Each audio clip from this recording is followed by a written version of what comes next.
Welcome back to another edition of the New Mexican Sports Podcast. I'm your sports editor, Will Weber. As always, joined by my esteemed non-eating today, James Barron. Usually, James, you're having lunch when we start this podcast. What's the deal, dude? I got the jump on it early, so I had my breakfast a little bit early since I knew we were doing something a little bit outside our normal time range. I know. See, you've got food just outside of range. That's why you always do your podcast from near your kitchen, so you can grab some. Oh yeah, it's right around the corner, man. It's easy. Yeah. Well, I'm doing my podcast in my house where my dogs might start barking, so be prepared for that. But look, man, I got to tell you, James, I don't know if you're an avid bowler, but I went bowling yesterday because my daughter's 16th birthday, and went to a local alley, and here's how terrible it was for me. It shows you how non-athletic sports writers are. Is my first three frames, I had 9 pins in 3 frames. And then I had a spare 2 strikes and then finished the game with 92. That's how bad it was. So, nice. That's great, man. That's great. Yeah. I was going to say, are you one of those natural bowlers, or are you one of those guys that just literally just like heaves it down the lane? You know, in my mind, I'm like one of those professional bowlers where I have the approach and the follow through and the spin and all. And then my son took a video of me throwing the ball, and I looked like an idiot. So it was it looked like it was a clip straight out of some sort of beginner class somewhere. Yeah, we never look as good as we think we do in our minds. No, never, ever. So anyway. That's why I hate those videos that sometimes Drea Kendall shows of us playing basketball, because I mean we look way worse than we actually are. And see, that's a perfect parlay to what we're doing here. Our guest today, speaking of Drea Kendall, he is the head basketball coach at Sandia Prep, of course, a 1993 graduate of St. Mike's, and the forgotten brother of one of the best sports writers James and I have ever read, Melissa Segura, who currently works for the Guardian, and that is Damian Segura. Damian, welcome to the show, man. Thank you for having me, Will and James. It's a pleasure to be here today. Yeah, 4-time state champion at St. Pius. Yeah. Where do you keep your hardware? Where do you? You know what? I don't even know. We were doing some spring cleaning around here for years. They were just in a sock drawer in a home box that my dog years ago. So I mean, they're there. So yeah, that's where they are. I haven't seen them in a while. So I know football teams always go out big with the rings and everything. Did you guys do that too at Pius? We did. I mean, well, we got the biggest rings at the time. I mean, I remember specifically, I had an all-state player named Morris Hewling. We were looking at rings, and some of the guys were looking at the smaller rings to maybe wear on a day-to-day basis. And Del Norte had beaten us for district that year, but we beat for the state title. And Morris's line to us was, Del Norte can order that smaller ring. We're getting this ring over here. So we went with Morris's recommendation on that one. Those are some good years you had at St. Pius. 4-time state champions. Of course, you went back to back in 2006, 7, and 8. And then one of them had direct impact on Santa Fe because the second year, 2007, you beat Capital. And then, of course, the 2008 championship run, you beat Academy. That was Mike Brown's last appearance in a state championship game. But I remember those 3 seasons. It was specifically the year against Capital where you were a 500 team coming into the state tournament. Just talk about those seasons. If there, I've coached for a while, but if there was ever one season that we'd probably make a short film on that, like nobody would watch it, but had the most interesting points, it was that season, and it's funny because it started with and kind of boomeranged around to Capital, because we lost to Capital earlier in that year, and we had dropped us to 3-8 on the season. And, I remember our assistant coaches at the time, Marcos Rivera and I, just were talking back there just about how much further we had to go just to be decent. But, our guys stayed together. And what was funny was that day, I remember because it was January 5th, my daughter, who was living out of state at the time, I was like, well, her spring break is around the state tournament. Long story short, her spring break started the day before the state championship game. And so, well, we're not going to be busy that day. I'm going to book my flight now. So I booked my flight for that Friday before the state championship game, and then all of a sudden, lo and behold, 2 months later, we're in it. So I was like, I couldn't rebook the flight. I had to go get her. So actually, my assistants ran practice that day, and I had to come back and then coach the game the next day against Capital. So that's awesome. How that works out. Yeah, I still remember that day, that tournament, just because it was one of the oddest ones that I think we had up until that point. I think it was like the second or third year seeding, and you guys were a 6, Capital was a 9, and you guys both I think beat who everybody thought were going to be the favorites to win the state title. I think Capital took down Del Norte in the quarterfinals, and then you guys took down Roswell. No, it was Espanola. Espanola in the quarterfinal, yeah. So that was funny about that game. That was the first time Espanola had been that far, and I think that's right, 16 years or something like that. It'd been a while. So that was before the pit renovation. So I think the old capacity was you got about 15,000 people there, and they were all from Espanola. It was full, and we ran out there, and then when they came down the ramp, the floor shook. And I go, oh, this is what BYU felt like all those years. So it was a different kind of feeling. So no, it was an exciting environment to play in, and our kids that day did a great job. Yeah, it's crazy to think that was almost 20 years ago. So all those guys that you coached probably have kids that are in high school maybe by now. Do you still keep in contact with those guys? Well, it's funny. Yeah, we just had the 20 year of our 2006 team. We all got together, and the 14 guys that were on that team, 12 of them were able to come back, and we arranged a day of golf, and we all got together for dinner and just kind of shared some memories. And the funny thing about it is back in a lot of these guys hadn't seen each other, but they still share that camaraderie. They still share that same type of brotherhood that was built 20 years before when they were kids. So that was really exciting to see and be a part of this summer. Well, did you ever think even back then, 20 years later, you'd still be coaching? No, I took a year to year, and again, I took a sabbatical. When I left Pius, I had no intention of coming back to coaching. It was a situation where my time there had run its course, and my when I evaluated at the end of the season, I said, you know what, I'm robbing these kids because my all isn't going into coaching every day anymore. And I figured I just went as hard as I could for as long as I could, and the tank was on empty.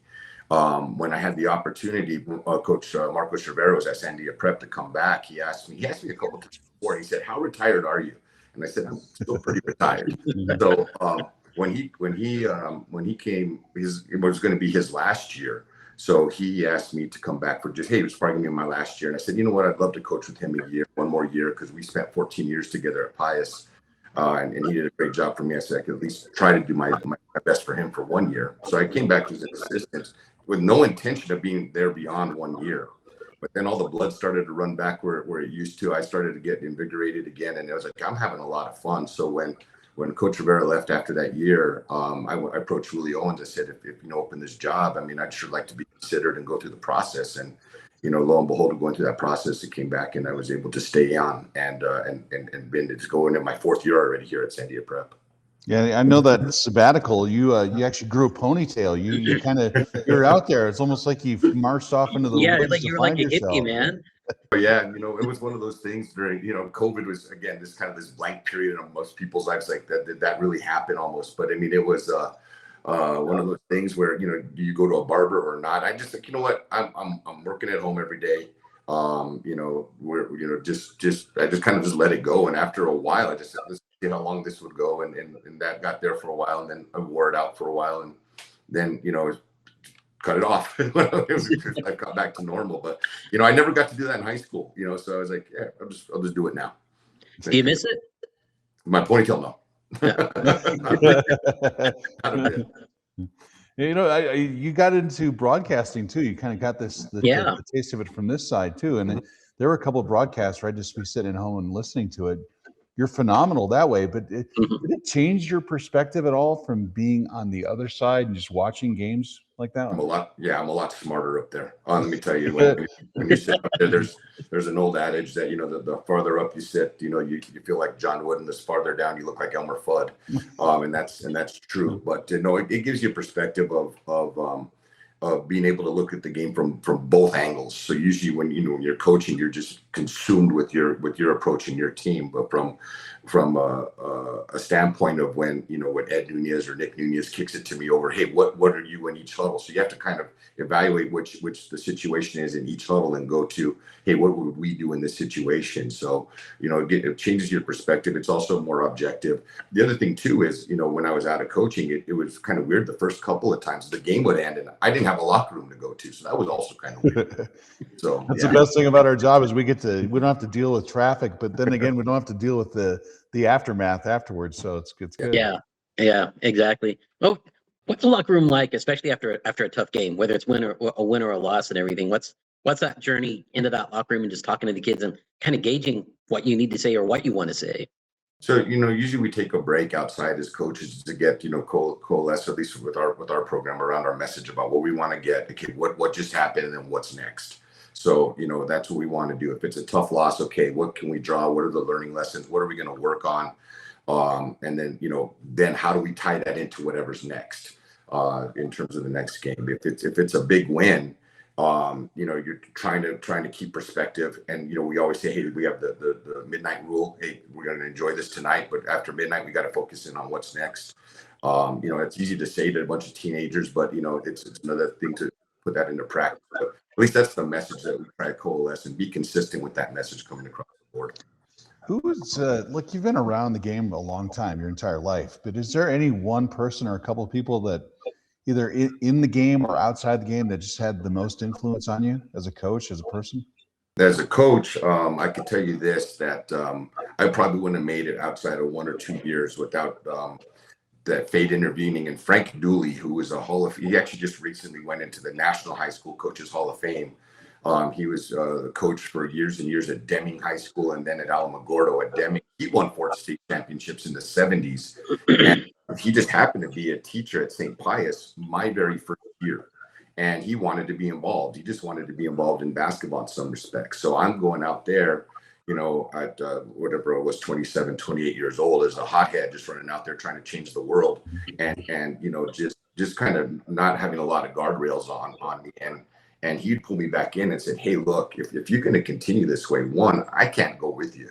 2, you're going to burn yourself out. So, he kind of took me aside and answered every question. He was only with me for a year, but I tell you what, I called him for years after that, just in terms of, hey, have you ever had this situation? And it was amazing how many times he came up with a similar situation. We could be able to talk through it and come up to a resolution that was best for the program. It's interesting you mentioned that point there and talking about how young you were at the time. And I've talked with a couple other coaches that have kind of done the similar thing with you, where they've taken a couple of years off, gotten back into the game and everything, and they talk about just the maturity part and how they've learned how to pace themselves, especially for the grind of a season versus where they were when they were 25, 30, 35 years old. I mean, what's that process like for you now compared to where you were, like you said, when you had Coach Dooley on the sidelines there with you? Well, when I was coming in, again, as young as I was and as dynamic as I was on the sidelines, if I try to do that now, I pull something or pop something, it's just a matter of age and physics at this point in time. So the way I look at it is, I was the best coach I could be at, 30 years old, but that's not the coach I'm going to be at 50. I need to be who I am at that particular time, because one thing that kids have that's better than adults is they have a great detector in terms of what's genuine and what's not. And if you try to come across as being something other than yourself and being genuine to them, they have a pretty good sniff test on that and being able to say, yeah, this guy isn't coming at it from a genuine spot or a genuine situation. So if you come at your players and young people with a genuine approach and a caring of what they are and what they want to be and what their goals are, I think they tend to buy in a little bit more to who you are, no matter what stage of life you're at.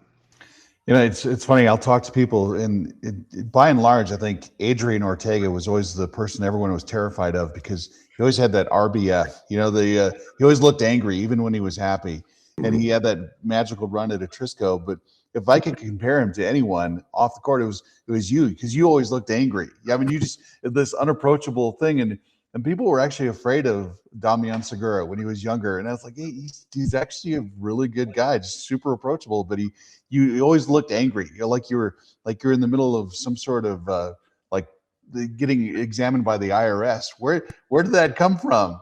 Just being super competitive. I mean, I think that and focused in terms of locked in and what I want to do. I've been approached. I think, you know what, you have a pretty gruff exterior. And I said, again, I got to be who I am. I'm not going to pretend to be something I'm not at the same point in time. When especially when it comes close to a game, I wouldn't want to talk to me before or after a game. It's just, You're a little scary, man. It's not a good time. You settle yourself down to go ahead and talk to the players and to the kids and to give them the right message. But at the same point in time, I mean, as much work as coaches put into preparing for, games, preparing for practices, the sacrifices that are made. I mean, all that goes into, and you're not regretting 1 second of it. But, when you're in a field of competition, you want to get out there. So that kind of locks you in.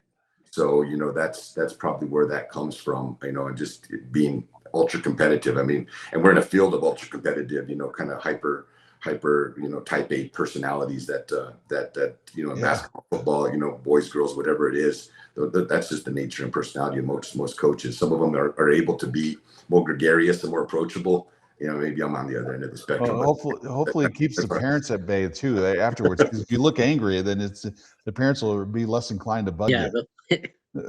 They'll stay on the other side of the gym while you're over on your side. Yeah, no, that's something. Again, we go about it like right after a game, and usually, I'm an introvert by nature anyway, so it's like I'm looking for a side door. I'm looking to just, hey, let's go watch the film now. I'm looking for the next thing. So. Yeah, that kind of reminds me when I wrote my story when you're at the Stu Clark. I think the last thing you wanted to do was actually talk to me, and I know it came after a really rough game, against Valencia and everything, and that really wasn't maybe the moment to really write that story and everything. But I appreciate you at least taking the 5-10 minutes to talk about your second go around here at Sandia Prep. I mean, what's that like? I mean, when you've got to deal with the media, especially after. God, that was about 20, 25 point loss there that you guys had that day. And I mean, I'm sure the last thing you want to do is really talk about, good things necessarily. No, it felt like 100 points that day. Valencia kicked our butts. And moreover, again, from a head coach's perspective, Coach Hatwood kicked my butt that day, just in terms of preparation and tactically, and you can be honest with yourself about that. So, you take those ones especially hard when as a coach, you didn't feel like you did everything you could to get your players in a position to succeed. And, part of it, and again, maybe it's part of the obligation and the job to be able to do that because, you guys do an excellent job, and not because you're here, but because you do an excellent job covering high school sports and you guys have a job to do. And so, it's incumbent upon me to be able to give my best, in terms of reflection and ask questions, and sometimes tough questions in terms of what just happened, and give you the best analysis that I can in terms of what transpired, or some coaches will be only talk when they win. Again, it's our responsibility to also talk during the tough times as well. Especially that also gives kids and because they look at you all the time. Okay, this guy's actually coming and talking about this stuff right after a really tough loss or tough situation. So again, you got to face those facing forward as well. You've coached against some of the all-time legends in this state: Frank Castillo, Jim Holzman, Mike Brown, all these guys. But is there any one coach that maybe it was a 25-point loss that just kind of humbled you in a way that made you go back to the drawing board and say, kind of steal something from that coach and be like, all right, maybe I can implement that into my game plan so it doesn't happen again? Is there any one moment or any one coach that kind of taught you that kind of lesson? Well, I mean, it probably wasn't after a particular game, but it just went when I came into Pius.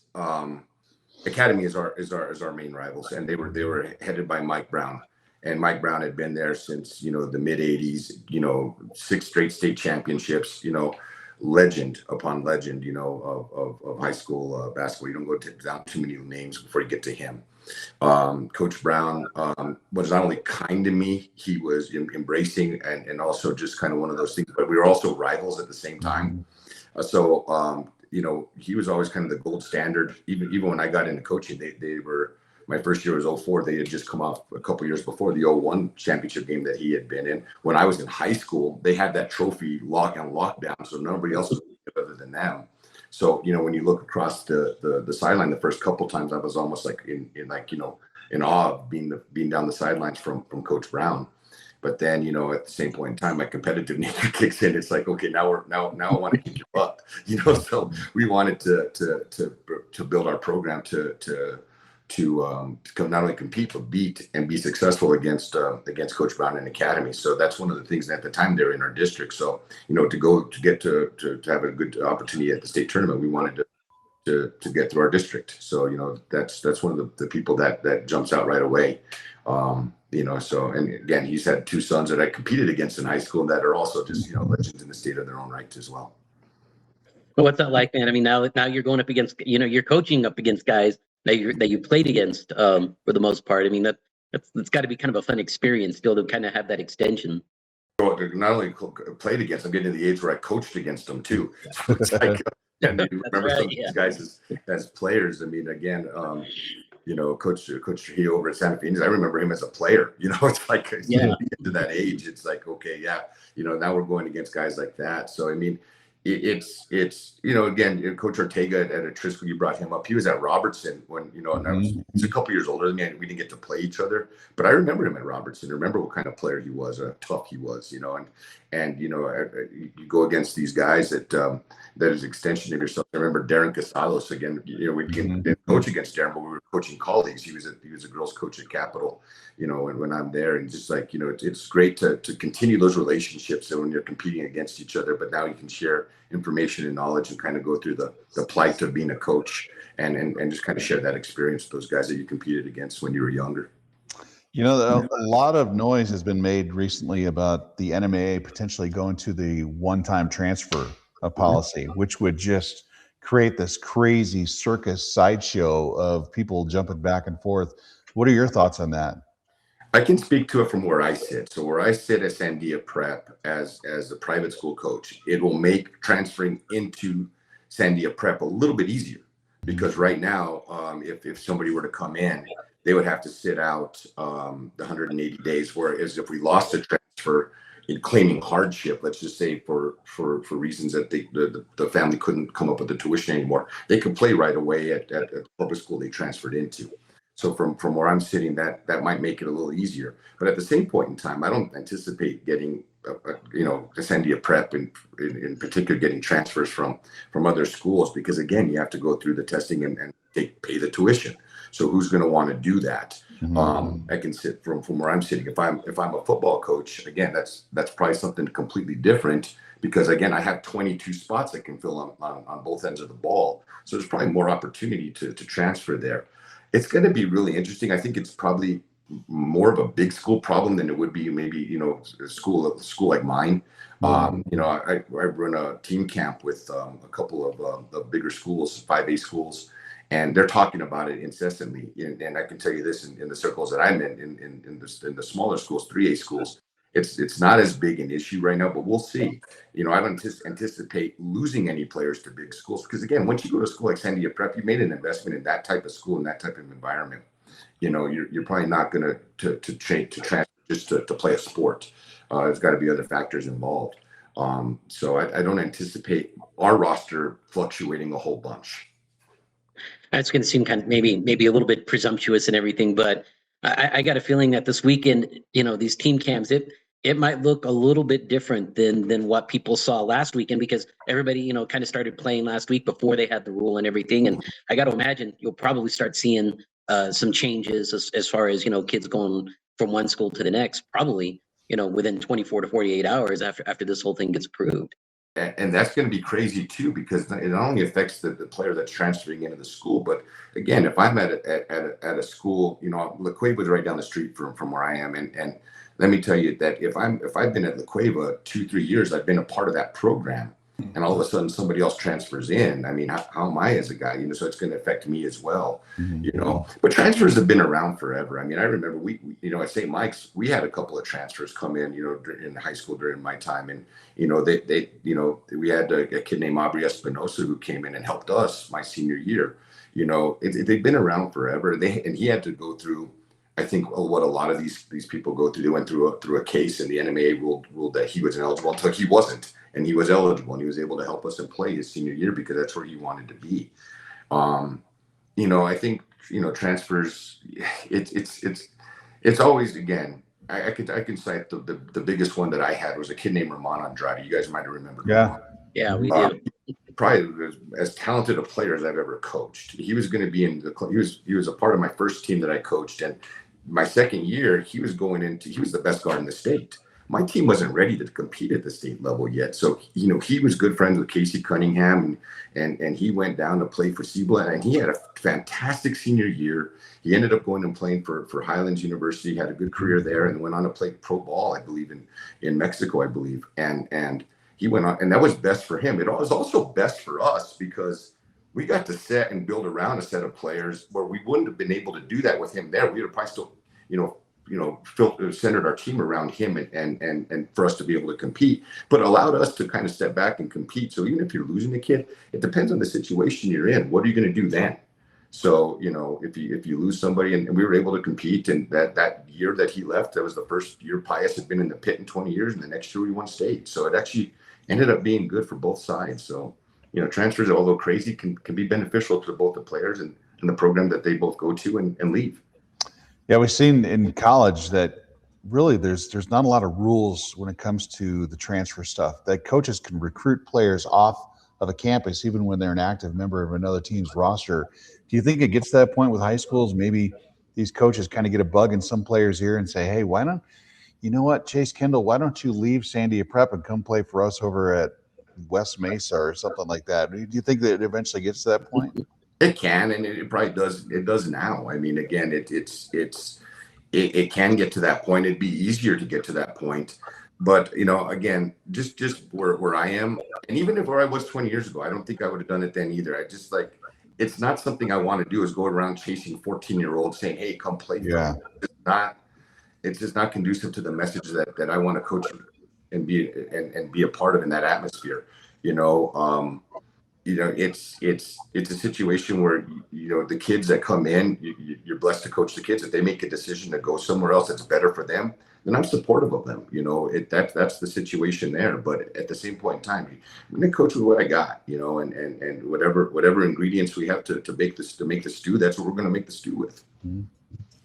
Does the club part become now? Because I know for a lot of these kids, they all play with each other during the summer. It's not like how it used to be, 25, 30 years ago. How much of an influence is the club circuit going to have as far as where these kids end up going? Because I imagine a lot of these kids, they probably want to play with those guys, once this transfer rule gets approved. It's going to be easier now because of the one-time transfer rule. But at the same time, it's something that's always been around. I mean, I could tell you that some of these relationships that have been forged, and that's I think you see a lot of these schools have programs that have kids that go to their school. I could tell you at Pius when I was there, a parent named Ron Hensley got the New Mexico Heat involved. So what would happen is our kids would play during the year, and then they'd also play summer together. So they continued that relationship. You also got parochial league kids that to play together. And got to know each other, so they got to continue their parochial experience when they went to Pius back then, and it helped us tremendously. Just in terms of having those relationships, and that wasn't recruiting. That was just taking the kids that were already in the parochial system that already had made a commitment to Catholic education to say, we want to keep these kids together, and if you want to go somewhere else, that's fine. But at the same point in time, it kind of fostered that relationship. I think it's a continuation. It's going to be a little bit easier. What's going to be interesting, and I think you guys touched on it last week, is what happens on the second transfer. Mm-hmm. What happens when somebody says, okay, now we're going to test the fences on this here. I made a mistake after my freshman year going here as a sophomore. The coach left. I am not happy here. I'm going to transfer again. And I'm a talented player. I was on varsity. How does that work out going forward? That's going to be the real test of the fences there. See what happens. Just recently, David Lund became the latest star player to leave the state to go play for a club team. He's going back east. But you've seen over the years, over the last decade plus, star players doing that. Are we kind of evolving to a point where there's more of an emphasis on club stuff than high school stuff? Because by and large, it seems like the mindset with a parent, with a kid, is that you're going to get recruited from the club circuit more than you will the high school. And that's been that way for most of the duration I've been a head coach. The high school, again, if you go back to the 70s and 80s, the high school coach, And you even watched that documentary Hoop Dreams that we had way back then. The high school coach had a lot of say and influence in terms of the relationship with college coaches. You know, somewhere along the line, the club circuit took that over and got these kids, because it was, as a college coach, I could go to 3 different schools or 4 different schools on a weekend to go watch 4 different prospects, or I can watch one club team out in Vegas over the weekend and see them all in one place. So it became easier. It also became easier to have influence then too, as a coach, to be able to recruit those athletes there. So, you know, it's been that way for a while. So I think that it's going to be it's just continuing to evolve and be a manifestation of it just going further and further. I don't ever see us going back, but that's just the way it is. The other thing too, I think that's kind of come out recently as well is the proposal, I think, to perhaps change how they seed and relying strictly on max preps. And it sounds like at least from the basketball only committee with the commission, there's overwhelming support for it. Do you get the sense that is that the case? Are you in full support of that, or do you like the current system as it is now? I think the current system gets it right. The one thing that I don't like is the district teams having to play each other in the first round. I don't like the fact that, and granted, some of these districts are stronger, like District 2, 3A in our classification in basketball has been loaded. I mean, I would have hated to have seen, like, West Las Vegas play like San Indian School in the first round after having to battle those guys for the bad part of the 6 weeks over and over again. That's the one thing I didn't like, that they made a change on a number of years ago. In terms of the seeding system, if you actually match up the seeds to max prep year over year, they get pretty close. Yeah. I look at the max preps rankings every week, probably with the slant towards my perspective. And so, how come we only didn't move up this week, but last week we dropped and we just kind of go through that whole thing. But it's you're arguing against the computer and the algorithm that it has. So I mean, I think that whatever system that it is, at the end of the day, it's the color uniform you have. I mean, if you're a higher seed, you wear a white uniform. If it's a lower seed, you wear a dark uniform. You still got to beat good teams. You got to be able to get to 4 wins in the state tournament against good teams. So at the end of the day, that's what it is. Damian, I think people in Santa Fe have always been waiting for you to come back to your alma mater, or maybe coach at one of the other schools in Santa Fe, because you're a Santa Fe guy. You grew up, you went to St. Mike's, but like you've coached, you've made your career at private schools. Have you ever considered maybe just what would it be like to go to a public school and deal with kids who maybe aren't jazz experts or in the school play? You can actually coach kids on a different level. You ever thought about the public school side? I would. What precludes me from that, just right off the bat, is logistically most public schools hire somebody on faculty. Right. I'm a contract coach. I've always been a contract coach where I work outside the school on my daily job. So that kind of precludes me from even being considered in that environment. It's also a blessing in my opinion, because from my perspective as a contract coach, at the end of the day, a long day at work, I can go, my break is going to work with kids, rather than, as a faculty member. I think if I were there, just knowing my personality, it'd be like, oh my burned out. It's all day night, but you gotta get some more. Yeah. So that's just kind of the way that I look at it. But in terms of the challenge, I mean, sure, you look at, because all the 5A schools are, for the most part, public schools. I think they all are. So I mean, that's that, to challenge yourself at the highest level. But my opportunities are here. The challenges are real. I mean, we're having, we're trying to establish ourselves in 3A, and we have challenges there every year. I mean, so we haven't broken through yet. So again, my challenges are still real. Hey, you and I are just the opposite, because I get burned out by being around my kids, so I go to work to get my release. So you're the complete opposite. Speaking of which, Coach, I mean, last year I think you guys struggled with some illnesses and injuries, and I think that kind of impacted the way the season went, because I don't think you really felt like you were a 14 seed at the end of the day, and being stuck in that situation where you had to come to Indian school to play in the first round, but. How does your group look this year, and what are your expectations, especially given maybe some of the uncertainty going around with this transfer rule? Well, I think our roster will remain pretty much the same. We lost, we lost 2 seniors last year's varsity. One of them played a lot of minutes. so we bring back most of our roster. What it's going to look like in November, again, we'll see after, the transfer rule and other factors. We lost 2 starters and to injury that they're still recovering from. One tore a labrum, he won't be able to participate till the fall, and then the other one had a knee injury that he's still going to physical therapy on. He should be cleared, probably not even this month though. So going into the summer, we had that as well. So we're continuing the development of our team, and what it did last year in terms of the injuries, it gave some talented sophomores the opportunity to be able to come out and perform. And they performed as first time varsity players do, a little bit slow, but they were ascending towards the end of the year, and a couple of them we were even using as go-to guys. So I mean, it's a continuing evolution. So in terms of coming into next year, we should have a lot of familiar names on the roster.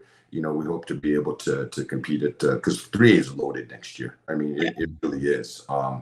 Going across the state, the talent in 3A is probably the best that I've seen it in, both in as a coach the last 4 years of prep or even the years before that. I mean, St. Mike's is still going to be very good. Robertson he brings back everybody. You have Indian School brings back a bunch, including the brothers that just give us fits. So that's just one district. We're not even talking about Navajo Prep. Tularosa is going to be really good. They bring back most of their squad. In our district, our district was loaded last year, and we had Bosque, who was very good and made another Final Four run. And then East Mountain has been a up and coming for the last few years. Coach Hoffman does a great job out there, and he has those kids all pull in the same direction and performing really well. So they didn't lose a whole bunch last year. So 3A is loaded. And by the way, Pewaukee Valley's coming down too. So right. Yeah, so we got them as well.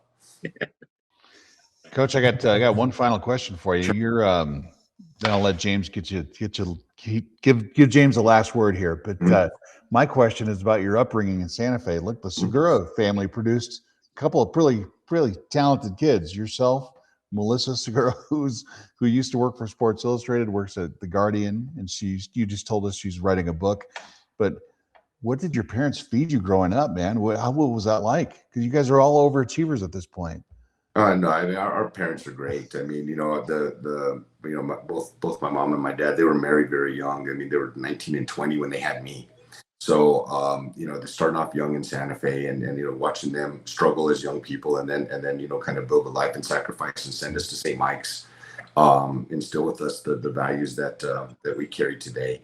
So it was, a great atmosphere growing up in Santa Fe, and being able to be, and at the time it was just great with the friends I was able to make, both at, I'm a Kearney Elementary alum as well, going to Kearney and then to St. Mike's. So having both the public and private school experience was fantastic for me, making lifelong friends and people I still get in contact with to this day.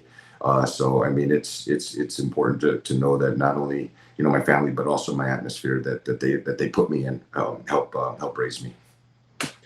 I know you mentioned before you kind of take it year to year and everything with your coaching, but do you kind of have a hard time or a hard date where it's like, yeah, if I'm still doing this by this point in time, I think I need to leave? No, I don't look at it that way at all. I mean, as long as and it was like that way at Pius. I said, I will coach until the toothpaste is empty. And I thought I was getting empty towards the end there at Pius. And I think it would just be, being in one place for 20 years is tough. And so I needed to change. I think that they needed to change too, just to freshen it up and come with another approach. But in terms of how long I intend to coach, I take it, like I said, exactly year to year. And it sounds like cliche, but that's exactly what it is. One, they've got to want me back. Two, I've got to be able to have the energy to be able to say, yeah, I'll be able to give these young people just my all and my focus and my energy to try to make them better players and better people. So as long as that answer is yes, then I'll continue to coach. Yeah, I have to admit, man, we've been talking about having you on our podcast for the longest time because we're quite familiar with at least one set of parents from Sandia Prep, and they always tell us about you. So they told us last week that you listen to our podcast when you're out on a walk, which is really unusual. I can't even get my wife to listen to our podcast, so I'm glad they're out there listening to it. Yeah. But look, 4-time state champion at St. Pius, St. Mike's graduate. Maybe eventually one day he'll be back in Santa Fe coaching one of the teams. Well, stop teasing the St. Mike's fans like that. I tell you, everyone's crossing their fingers for the return of Damian Segura to his old stomping grounds. But yeah, Coach, they're going to name the court after you, and nobody's going to know why. like, is it Damian or is it Damian? That'll be the big question. But Coach, thanks for coming on, man. I appreciate it. Much appreciated. Yeah, go vote today. It's June 2nd. You got to get. It's important to vote today. It's important. That's right. Yeah. Very good. All right, we're gonna take a break. We'll be right back to wrap things up. We're gonna tell you about our North Stars male and female athletes of the year, which is coming out this weekend. But we'll be right back.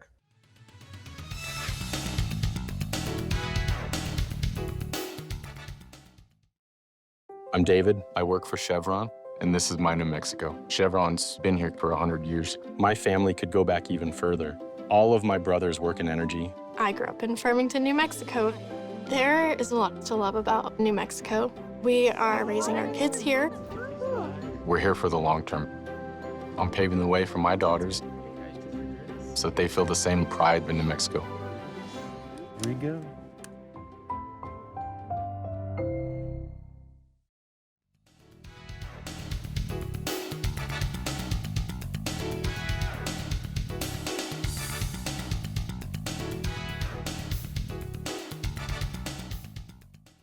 All right, that was our guest, Damian Segura, longtime head coach at St. Pius, now the head coach at Sandia Prep. So we do see him from time to time, James, when he plays the northern schools. Northern teams, yeah. Yeah, we do see that, and he's always, even though he doesn't look approachable, one of the most approachable guys we've ever met. Just a really good guy, very thoughtful, and just a deep thinker. He's one of those dudes. He's a good interview.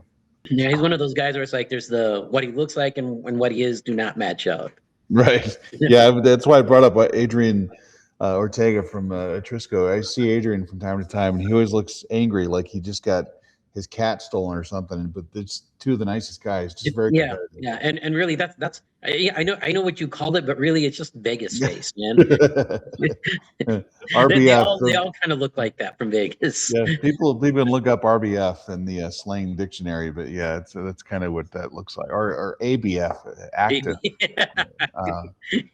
So that Damian Segura is a really good guy, and of course you mentioned Marcus is his assistant coach for the longest time for Milwaukee. Yeah. He was just a fantastic player when he played at Milwaukee. Broke his leg his senior year, and just you and I have watched his career evolve. That was a state championship caliber team that they had when he broke his leg too. So that was unfortunate.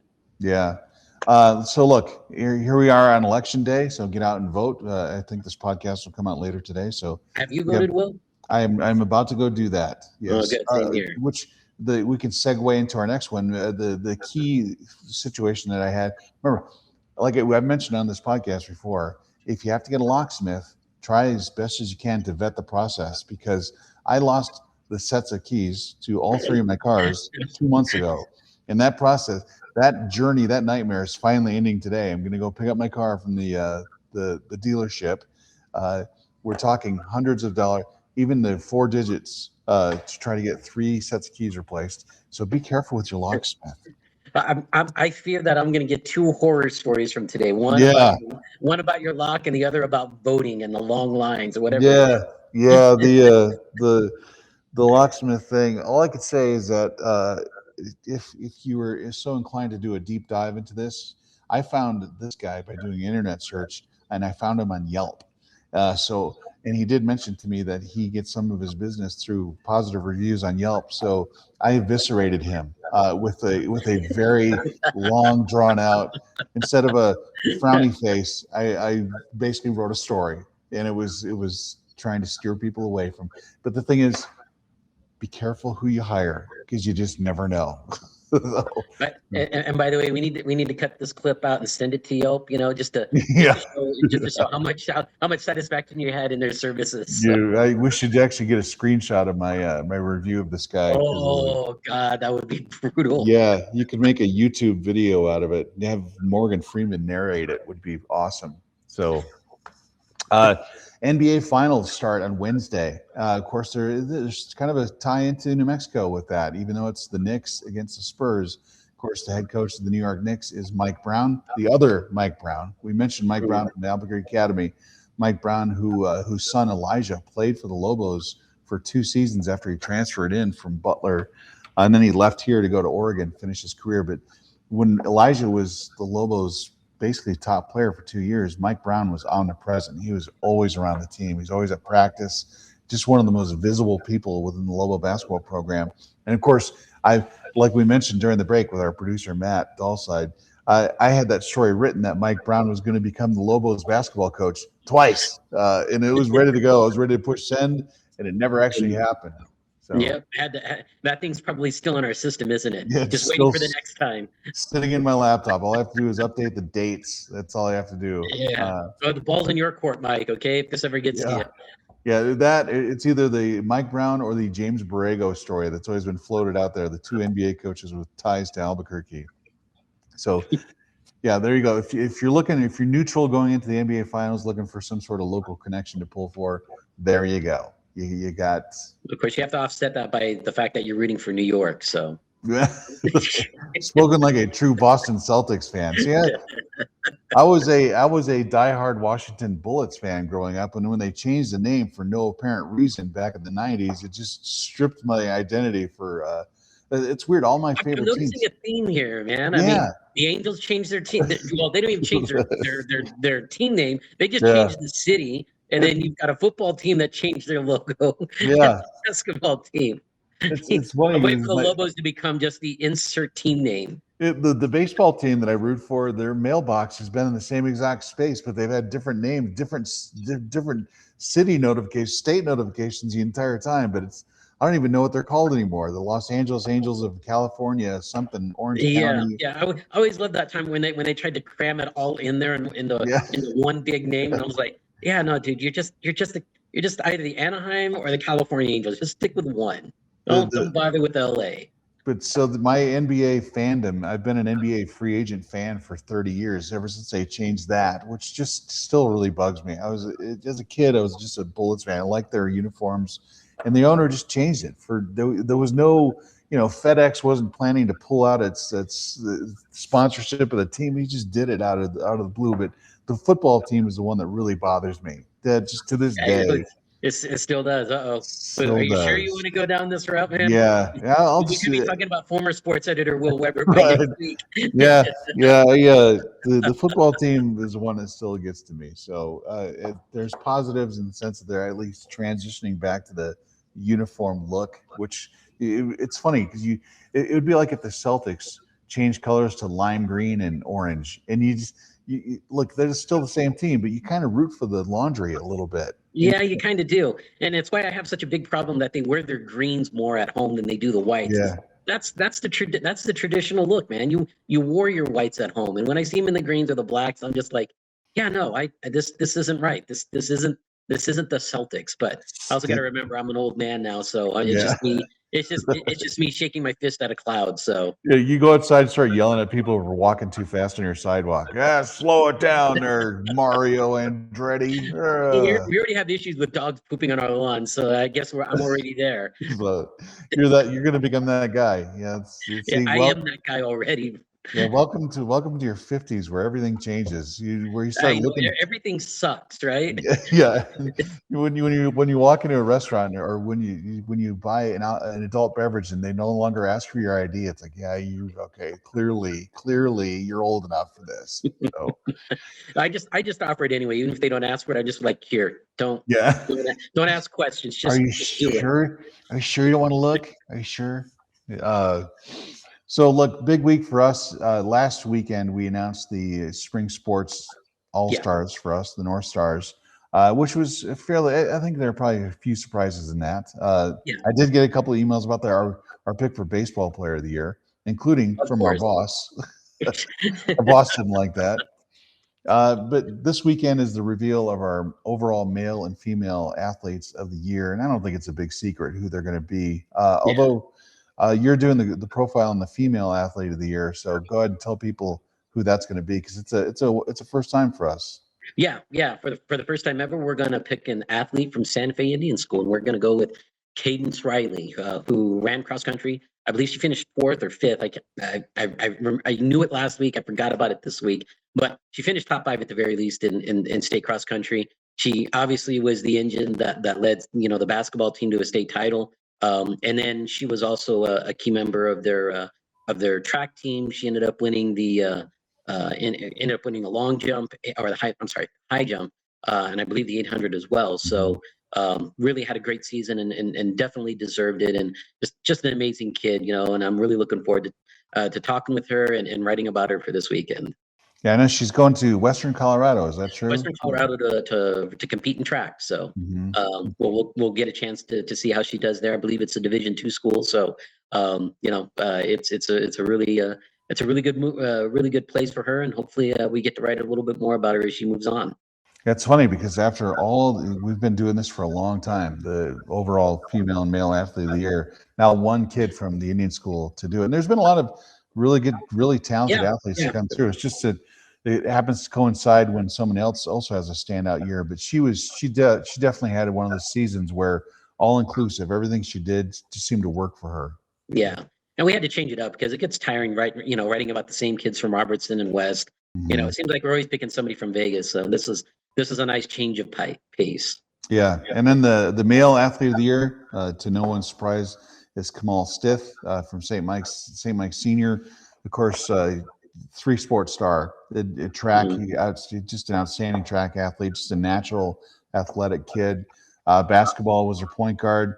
When they needed a big bucket, when they needed a big play, he was the guy. There were times where he was absolutely unstoppable in basketball. Just his speed, his athleticism, his jumping ability. But football is where he really stood out. He became the starting quarterback, the full-time starting quarterback for the first time this past season. Led the team to a state championship. Of course, the biggest play of the season, 4th down against Dexter in the finals. He runs in from 10 yards out, just absolutely crushes the guy at the goal line to score the game-winning points.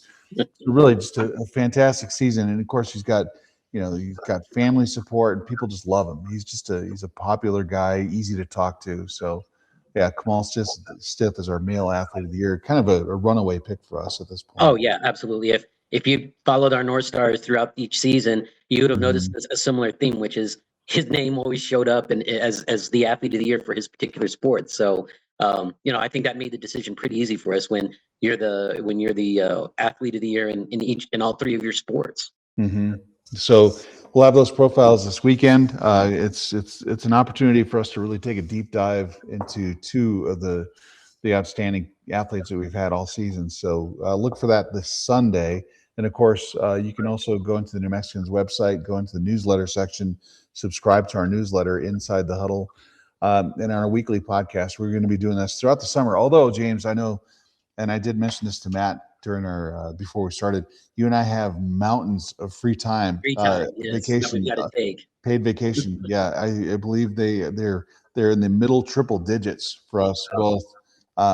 And I'm just going to break the sad news to you right here on the podcast, which I'm sure you're very unaware of, is I'm taking a week vacation that coincides perfectly with the Rodeo de Santa Fe. So I'm gonna leave that right up to you. No shock there. Yeah, man. I mean, yeah. If I could have, I would have done the same thing. Yeah. We talk so poorly about the Rodeo de Santa Fe, and the thing is like the rodeo itself. I mean, the competitors. I mean, the atmosphere there. It's really good. It's just dealing with the organization is kind of difficult. They're not friendly towards the media, especially the Santa Fe New Mexican. After a certain sports writer about 15 years ago wrote about the water issues there, and they haven't let go of that since. True Norteño style. They haven't forgotten about it. Yeah. We've written hundreds of stories, 99.9% of them positive, but you're 0.1. And we are the black sheep of the Rodeo de Santa Fe. Just so we're going to go on the record and say that James Barron fostered a negative relationship between the New Mexican and the Rodeo de Santa Fe 15 to 20 years ago. So not only are you banned from going to Bayard, you can't go to Bayard, you can't go to Garden City. Can't go to Garden City, can't go to the Rodeo de Santa Fe. Yeah. And by the way, I did write a rather salty column that not only got their ire, but it also got the ire of our former managing editor, the late great Rob Dean, and he'd sit down and have a conversation with me about that. And I was like, I dug my heels in. I was like, no, this is what they did to us, and and this is why I said it, and I stand by it, and I'm not going to back down from it. And I love that's awesome. That's a northern New Mexico standoff right there. It's perfect. Yeah. The one sports writer has been around longer than anyone, and I like it. You keep Yeah. And never I love change your ways, everybody except for the people at the rodeo. Yeah. And then one last thing, you did mention this during our commercial break, that our guest today, Damian Segura, his sister Melissa, who I did mention, she worked for Sports Illustrated. She works for the Guardian. She's a former New Mexican staff member, so Yeah. there's that. So she paved the way for whatever you and I are doing right now, which is apparently making the rodeo to Santa Fe angry. I know, man. We love to pick our battles, man. Yeah. So thank you, Melissa. This is what you graced us with. it's all your fault, Melissa. Wherever you are, I don't know where you. I think the Guardian's based in the UK or something. I don't know, whatever it is you're doing. So it's all your fault, Melissa. We'll have her on next week so that way she can outline all of the horrible things we did to ruin That's right. the Mexican reputation. Yeah. All right. So there you have it. Get out and vote today. It's June 2nd. The primaries for the Republican and Democratic parties are today. So get out and make your voice be and heard. If you're watching this on Wednesdays, it's too late. Yes, exactly. So do that. And this weekend, look for our athlete of the year profiles on Kamal Stith and Cadence Riley. And then, of course, subscribe to our newsletter. And then we will see you next week. And then remember, the rodeo is coming up. So keep that in mind, too. So, yay. Yeah. So thanks for tuning in. We'll see you next week.